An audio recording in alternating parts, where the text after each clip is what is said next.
that bad? No, it's nice. Welcome to MsMojo, and today we're counting down our picks for the times it was clear that a TV couple was endgame. For this list, we'll be looking at live-action series only. Also, we may be spoiling some major plot points, so a spoiler alert is in effect. Ooh, I stick out like a sore thumb. Well, next time don't forget your jacket, new kid. You'll fit right in. Number 10, The Receipt. David Rose and Patrick Brewer from Schitt's Creek.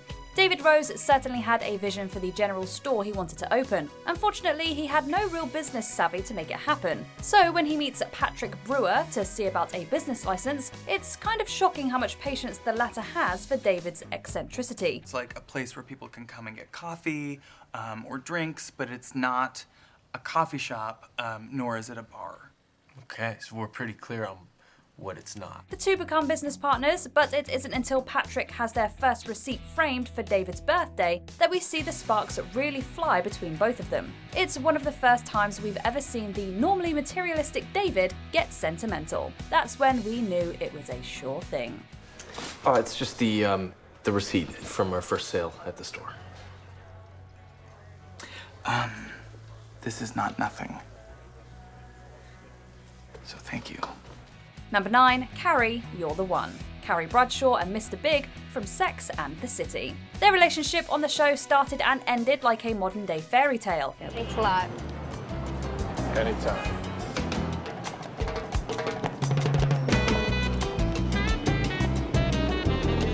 Carrie Bradshaw's meet cute with her future husband on the streets of Manhattan is a classic moment from Sex and the City's very first episode. But you're not like that. Well, aren't you? Not a drop. Not even half a drop. However, anyone who sticks by the columnist through all her personal trials and tribulations finds out that the story doesn't end there. In fact, there are plenty of times Mr. Big seems like Mr. Big Mistake. But it isn't until the series finale, where Big chases Carrie to Paris, that he finally makes the commitment she always needed from him. The big moment came late in the game, but as they say, better late than never. Carrie, you're the one.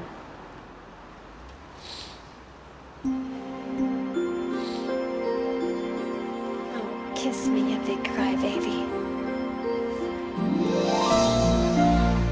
Number 8, The First Meeting. Niles Crane and Daphne Moon from Frasier. So much of the comedy on this Cheers spin-off revolved around stuffy intellectuals being kind of hopeless when it comes to relationships. The brilliant but awkward Dr. Niles Crane was actually married when he met his brother's new live-in housekeeper, the eccentric Daphne Moon. When Frasier told me he'd hired an English woman, I pictured someone a little more, not quite so.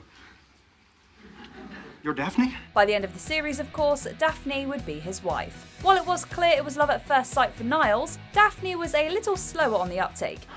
Frasier, she's phenomenal. It's a gift. Well, cheerio. Ta-ta.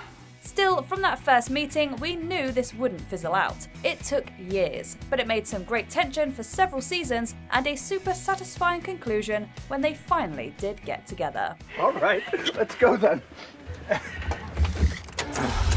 Fasten your seatbelt, Daphne. Fasten yours, Niles.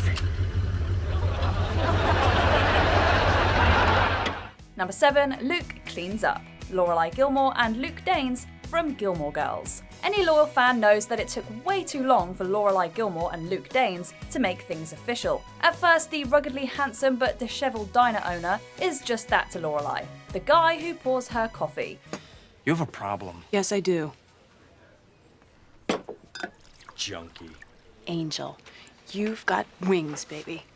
Towards the end of the pilot episode, however, she's stunned by how well he cleans up. He's traded in his denim and baseball cap for a nice shirt and slacks. Normally, Lorelai's a chatterbox. For the first time, she's speechless. It's quite a refined palate you got there.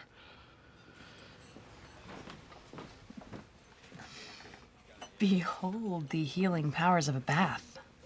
It would take Lorelai burning through several boyfriends and even a fiancé to finally see what was clear from the very first episode. What are you doing? Will you just stand still? Number 6, Prom Night. Meredith Grey and Derek Shepherd from Grey's Anatomy. Meredith Grey was stunned when she showed up to her first day as a surgical intern and realised her one-night stand from the night before was actually Dr. Derek Shepherd, her superior. Dr. Shepherd, we should pretend it never happened. What never happened? You sleeping with me last night? Or you throwing me out this morning? Because both are fond memories I like to hold on to. No. By the end of the first season, Derek's wife has re-entered the picture, and Meredith spends all season 2 avoiding him. Hi, I'm Addison Shepherd. Shepherd? And you must be the woman who's been screwing my husband. For a while, it actually seems like things might cool off between them. Then, during Seattle Grace Hospital's prom night, they can't contain their mutual infatuation anymore. You alright? Yeah, just, hot. And, claustrophobic. You know what? There's a patient I forgot to check on. You know, I'm just gonna run and splash some cold water on my face. On the dance floor, they lock eyes over the shoulders of their respective partners. Next thing we know, they're sneaking into an exam room and proving that we were foolish to ever think it was over. Number 5, The Dress. Jess Day and Nick Miller from New Girl. When you look back, it's hard to imagine that it wasn't the writer's intention to show their cards from the jump. Apparently, actors Zooey Deschanel and Jake Johnson had a little too much chemistry for their tastes. No, I don't think so. Hey, are you gonna murder me because you're a stranger I met on the internet? Yes, I am. He says no. From the first episode, it's clear how much Nick is into Jess. They're still new roommates in the premiere, but the way Nick looks at her when she's round the corner all dolled up for her date speaks volumes. Wow. Thanks, coach. Like any good romance, this one took time to catch fire, but any lover of a good slow burn knew exactly what that look on Nick's face meant when they saw it. Yeah, we care about you. We like you. Number 4, The End. Ted Mosby and Robin Scherbatsky from How I Met Your Mother. After 9 long seasons of watching Ted Mosby tell his children the story of how he met and fell in love with their mother, the show pulls an infamous bait and switch. How I Met Your Mother kills off the titular mother in the series finale. And I carried it with me when she got sick. Even then, in what can only be called the worst of times, all I could do was thank God. Ted's children help him realise that he's actually in love with Robin, the woman he was on again and off again with throughout the series. You made us sit down and listen to the story about how you met Mom, yet Mom is hardly in the story. No, this is a story about how you're totally in love with Aunt Robin. The very last shot shows him on her doorstep. But one thing's for sure, despite all their hemming and hawing over the show's run, you really didn't know Ted and Robin would be together for good until that very last scene.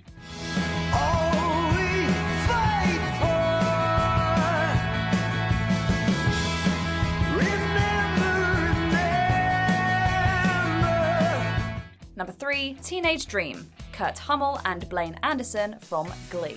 It's impossible to overstate the vice grip Glee had on all who watched it during its run. In the season 2 episode, the Dalton Academy Warblers' iconic rendition of Katy Perry's Teenage Dream cements the budding attraction between Kurt and Blaine. The Glee Club here is kind of cool. The Warblers are like rock stars. Come on, I know a shortcut. They've only just met, but it's too late to turn back now. The moment Blaine takes Kurt's hand and leads him through the school's hallways, birthed an army of teen viewers who would have threatened violence if the two didn't end up together. You brought me to life now every February. You'll be my Valentine. Valentine. In spite of bumps in their road, Klaine, as they were affectionately called, would be one of the show's longest lasting couples. Let you put your hands on me in my skin tight jeans. Be your teenage dream tonight.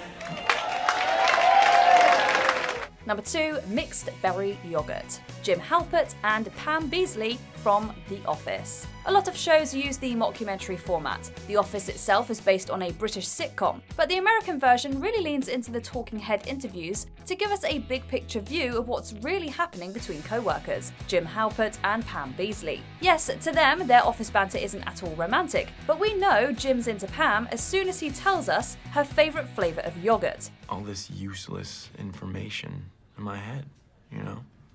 Tonnage price of manila folders. Pam's favorite flavor of yogurt, which is mixed berry. And we know it's mutual as soon as Pam blushes when the documentary crew tells her. Jim said mixed berries? Oh, wow. Yeah, he's on to me. Thus begins an agonizingly precious slow burn that will carry us into the next several seasons of will they or won't they madness. I have to go. I will. Listen, Jim. Before we continue, be sure to subscribe to our channel and ring the bell to get notified about our latest videos. You have the option to be notified for occasional videos or all of them. If you're on your phone, make sure you go into your settings and switch on notifications. Number 1, when she gets off the plane. Ross Geller and Rachel Green from Friends. Look, there are a lot of moments we could put here. You could argue that the writing was on the wall for these two from the very first episode. But do you think it would be okay if I asked you out sometime, maybe? Yeah. Maybe. But after a literal decade of arguing about whether or not they were on a break, we finally get sweet, sweet confirmation that Ross and Rachel were forever. In the very last episode, Ross, realizing he can't let Rachel move to Paris, tells her he loves her. Don't go. What? Please, please stay with me. I am so in love with you. Please don't go. She gets all the way to the plane, leaving us in awful suspense as to whether or not this couple will finally come to be. You, of course, know what happens next. Did she get off the plane? Did she get off the plane? I got off the plane.